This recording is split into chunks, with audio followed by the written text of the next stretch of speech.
결국 저는 알게 됐어요. 그 사람이 왜 늘 시댁 편만 들었는지. 장례를 마치고 며칠간 친정에 머물렀습니다. 아이도 저랑 함께였고 남편은 단 한 통의 연락도 없었죠. 그날 밤 아이가 자고 있는 틈에 남편의 카톡을 열어봤어요. 그 사람 비밀번호도 안 바꾸고 갔더라고요. 그 속엔 시어머니와의 대화가 그대로 있었습니다. 걔는 원래 자기 위주야. 이번에도 지 엄마 핑계야. 너무 흔들리지 마. 며느리는 결국 시댁 중심으로 살아야 돼. 그리고 남편의 답장. 알아요, 엄마. 제가 잡을게요. 제가 나가면 제일 손해보는 건 쟤예요. 잡는다고요? 제 인생을 짓밟아 놓고 이제 와서 잡겠다고요? 그 순간 또 다른 메시지 하나가 도착했습니다. 발신자는 낯선 여자. 내용은 단 한 줄. 오늘은 잘 지내고 있어? 당신 덕에 명절이 외롭지 않았어? 온몸이 떨렸습니다. 이제야 모든 퍼즐이 맞춰졌구나. 그는 단지 저를 시댁에서 부리기 좋은 며느리로만 생각했고 명절엔 다른 사람과 시간을 보내고 있었습니다. 남편에 대한 배신감은 커다란 충격으로 다가왔습니다. 눈앞이 캄캄해지고 손이 부들부들 떨렸습니다.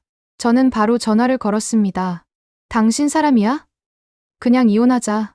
지금까지 참고 살아준 거. 고마운 줄 알아, 이 인간 말종아. 더 이상 치졸하게 굴지 말고 좋게 끝내자. 남편은 당황하며 소리쳤지만 저는 조용히 말했습니다.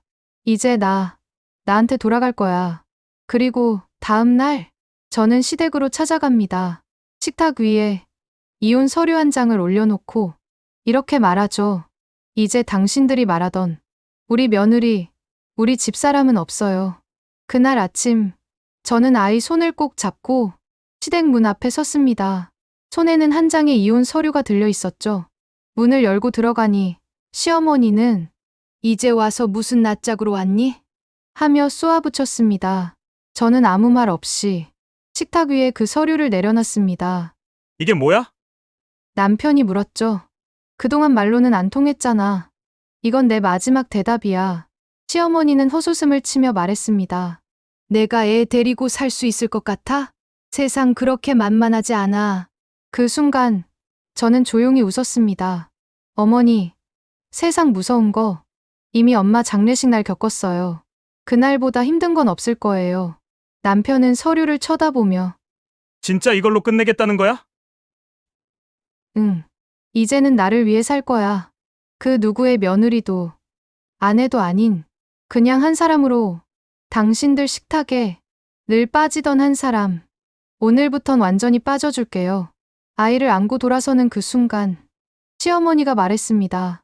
넌 참 이상한 애야. 저는 조용히 대답했죠. 이제야 제대로 된 사람이 된 거예요. 친정에서의 새 출발. 하지만 예상 못한 현실의 벽이 저를 다시 시험대에 올립니다. 그래도 친정은 다를 줄 알았어요. 적어도 거긴 나를 사랑해줄 줄 알았거든요. 아이 손을 꼭 잡고 친정집에 도착했을 때 문을 열어준 건 친정언니였습니다. 그 얼굴엔 안도보단 당혹감이 먼저 묻어났죠. 왔어? 언니가 엄마 방 정리 중이었어. 며칠 동안은 아무 말 없이 지냈습니다. 엄마의 빈 방에 아이와 함께 머물면서 겨우 숨만 붙이고 있는 날들이었죠. 그런데 어느 날 밤 부엌에서 언니와 형부의 대화를 듣고 말았어요.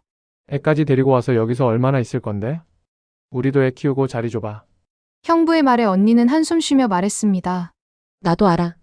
근데 엄마 돌아가신 지 얼마 안 됐고. 그래도 며칠은 있어야 하지 않겠어? 그 순간 눈물이 났습니다. 시댁에서 벗어나면 다 괜찮을 줄 알았는데 현실은 또 다른 벽이었습니다. 혹시 내가 민폐일까? 정말 내가 너무 이기적이었던 걸까? 엄마는 없고 아이 하나에 내 삶 하나 감당하기도 버거운 현실.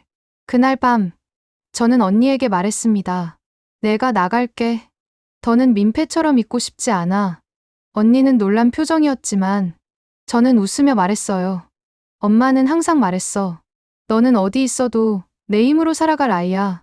그 말 이제 믿어보려고. 아이와 함께 시작한 진짜 자립의 삶. 그 속에서 다시 만나는 뜻밖의 인연. 작은 고시원 방, 텅 빈 방 한 칸, 낡은 커튼, 한평 남짓한 공간. 그곳에서 저는 다시 숨을 쉬기 시작했습니다. 친정에서 나와 아이 손을 잡고 지하철역 근처 고시원으로 들어갔습니다. 창문도 없이 숨막히는 공간이었지만 그날 밤 저는 오히려 처음으로 편히 잠들었어요. 배달 알바, 청소 용역, 쉴 틈 없이 뛰었어요. 아이 어린이집 보내고 나면 땀이 줄줄 흐르는 길 위로 또 나갔죠. 그러다 만난 사람, 예전 직장 동료였던 지영 언니. 너 이게 몇 년 만이야? 너 왜 이렇게 말랐니? 지영 언니는 제 얘기를 다 듣고 이렇게 말했습니다. 너 다시 일해볼래? 우리 회사 내가 딱 필요한 사람이야.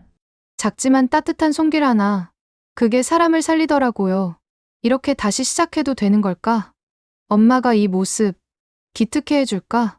다시 사회로 복귀한 첫날. 그런데 그곳에서 남편의 새로운 여자와 마주치게 됩니다.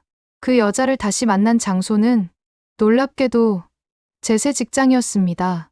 지영 언니의 소개로 작은 출판사에서 일하게 됐어요. 두근거리는 첫 출근 날. 사무실 복도 끝에서 익숙한 뒷모습이 보였습니다. 긴 생머리, 회색 슬랙스, 그리고 뒤돌아선 얼굴. 그 여자였습니다. 남편과 메신저를 주고받던 그 이름조차 듣기 싫던 여자. 그녀도 저를 알아봤습니다. 그런데 눈을 피하지 않았습니다. 오히려 웃으며 말했죠. 어머, 혹시 예은 씨?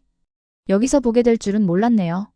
그 순간 수많은 감정이 몰려왔지만 저는 웃지 않았습니다. 그저 고개만 끄덕이고 자리에 앉았죠. 그러자 그녀는 한술 더 떠 동료들에게 제 얘기를 꺼내더군요. 예은 씨 전 남편이랑 이혼했대. 사정이 좀 복잡했나 봐. 점심시간 저는 그녀를 따라 나가 조용히 말을 꺼냈습니다. 제 과거를 입에 올릴 권리는 당신에게 없어요. 그녀는 어깨를 으쓱이며 말했죠. 저는 사실만 말했을 뿐이에요. 당신이 나에게서 뺏어간 건 남자가 아니라 가정이었어요. 근데 그 가정 이미 무너질 준비가 돼 있었더라고요. 그러니 뭘 얻었다고 착각하지 마요. 그녀는 말문이 막힌 듯 처음으로 눈을 피했습니다. 다음 이야기. 회사에서 소문이 돌기 시작합니다. 그리고 아이를 데려간다는 시댁의 경고까지. 그럼에도 불구하고 꿋꿋하게 어려움을 이겨내는 예은 이야기. 다음 회를 기대해 주세요.